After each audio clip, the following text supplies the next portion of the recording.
Matagumpay na naisagawa ng Police Regional Office Bangsamoro ang security preparation meeting upang masigurong maidadaos ng mapayapa ang paggunita ng undas sa Bangsamoro.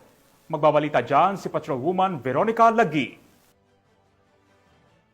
Bilang paghahanda sa nalalapit na Undas 2025, nagsagawa ng Security Preparation at Contingency Planning Meeting ang mga personahe ng Police Regional Office Bangsamoro Autonomous Region na ginanap sa Probar Launch sa Lipada kay Pendatun, parang Maguindanao del Norte. Nito lamang ika-28 ng Oktubre taong kasalukuyan.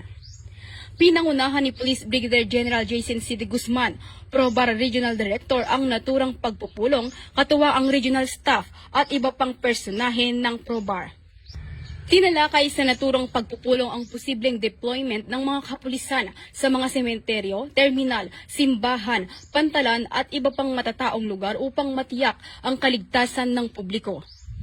Kabilang sa mga pangunahing layunin nito ang pagpapanatili ng kapayapaan at kaayusan, paghadlang sa anumang banta ng seguridad at pagbibigay ng mabilis na tugon sa panahon ng emergency situations.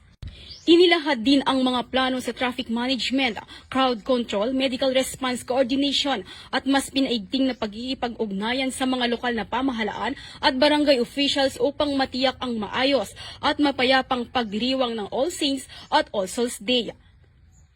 Sa pamamagitan ng inisyatibong ito, hindi lamang naipapahayag ang diwa ng kabayanihan, kundi nagiging halimbawa rin ng responsableng pakikilahok sa pagpapanatili ng isang ligtas at maayos na Bangsamoro.